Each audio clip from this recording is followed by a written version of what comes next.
نحمده ونصلي على رسوله الكريم اما بعد فاعوذ بالله من الشيطان الرجيم بسم الله الرحمن الرحیم لعلکم تشکرون او کما قال اللہ سبحانہ وتعالی۔ اللہ رب العزت قرآن پاک میں ارشاد فرماتے ہیں کہ تم شکر گزار بندوں میں شامل ہو جاؤ۔ ایک اور جگہ ارشاد فرمایا وقلیل من عبادی الشکور، میرے تھوڑے ہی بندے ایسے ہیں جو شکر گزاری کی کیفیت میں زندگی گزاریں گے۔ شکر گزاری اللہ کی طرف سے ایک بہت بڑا انعام ہے، کیونکہ انسان اپنی زندگی کے حالات اور واقعات میں اچھے برے حالات میں گزرتا رہتا ہے۔ جہاں ایک طرف انسان کو مشکلات، پریشانیاں، دکھ، تکالیف پیش آتی ہیں، وہیں انسان مختلف قسم کی نعمتوں میں بھی ہوتا ہے۔ اور اگر ہم اللہ کی نعمتوں کو شمار کرنا چاہیں تو ہم اللہ کی نعمتوں کو شمار نہیں کر سکتے، جیسا کہ اللہ نے قرآن میں ارشاد فرمایا وَإِن تَعُدُّوا نِعْمَةَ اللَّهِ لَا تُحْصُوهَا، تم اگر اللہ کی نعمتوں کو گننا چاہو تو نہیں گن سکتے۔ اور اللہ فرما رہے ہیں کہ تم میرے شکر گزار بندے بنو، تم اللہ کی نعمتوں کو یاد کرو۔ اگر تم اللہ کی نعمتوں پر شکر ادا کرو گے لَإِن شَكَرْتُمْ لَأَزِيدَنَّكُمْ، تو اللہ فرماتے ہیں ہم تمہاری نعمتوں میں مزید اضافہ فرمائیں گے۔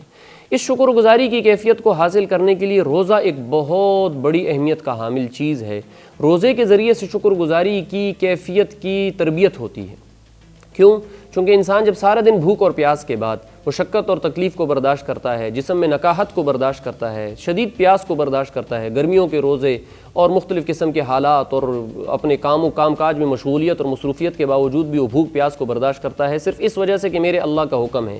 افطار کے وقت میں جب وہ افطاری کرتا ہے، مختلف قسم کی اللہ کی دی ہوئی نعمتوں سے لطف اندوز ہوتا ہے، وہ مختلف قسم کے مشروبات پیتا ہے، اللہ رب العزت کی دی ہوئی نعمتوں سے وہ افطار کرتا ہے، کھجور کھاتا ہے، پھل اور فروٹ لیتا ہے اور مختلف قسم کی نعمتیں جب استعمال کرتا ہے، تو وہ جو حدیث کے اندر ترمذی شریف کی روایت ہے، اللہ کے حبیب صلی اللہ علیہ وسلم نے ارشاد فرمایا کہ روزہ افطار کے وقت تم یہ دعا پڑھا کرو کہ ذهب الظمأ وابتلت العروق وثبت الاجر ان شاء اللہ، کہ پیاس چلی گئی، رگیں تر ہو گئیں اور روزے کا اجر و ثواب باقی رہ گیا۔ تو شکر گزاری کی ایک انتہائی کیفیت میں انسان افطار کے وقت ہوتا ہے، اور انسان کو یہ احساس ہوتا ہے کہ اللہ رب العزت نے جس طریقے سے مجھے یہ نعمتیں عطا کی ہیں، تو ان نعمتوں کا ایک لمبے وقفے کے بعد جب حاصل ہونا انسان کو ملتا ہے، یہ وجود ہوتا ہے، تو انسان پھر شکر کی کیفیت میں آتا ہے کہ ایک لمبی مشقت کے بعد، ایک لمبی بھوک پیاس کے بعد جب نعمت حاصل ہوتی ہے تو دل سے ایک شکر کی کیفیت پیدا ہوتی ہے۔ پھر دل سے انسان کہتا ہے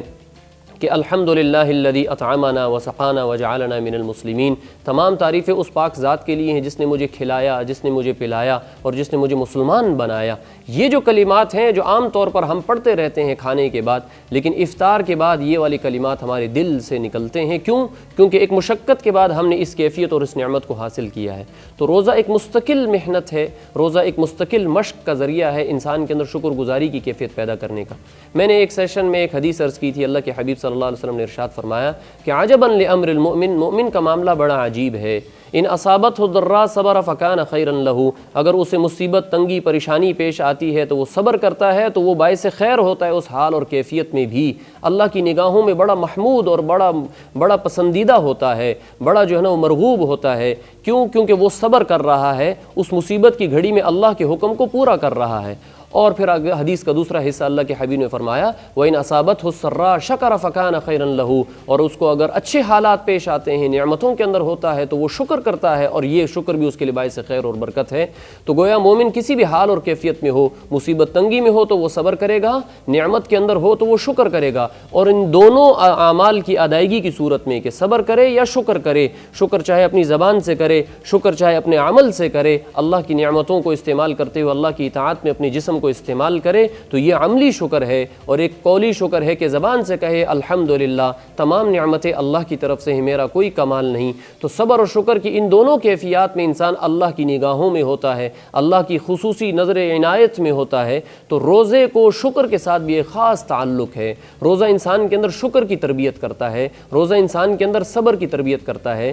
تو یہ جو صفات حمیدہ ہیں، یہ وہ پسندیدہ صفات جو ہمارے رب کو پسند ہیں، یہ صفات ہمارے اندر روزے کے ذریعے سے آ سکتی ہیں۔ تو روزہ ایک مربی کی حیثیت رکھتا ہے، روزہ ایک تربیت گاہ کی حیثیت رکھتا ہے۔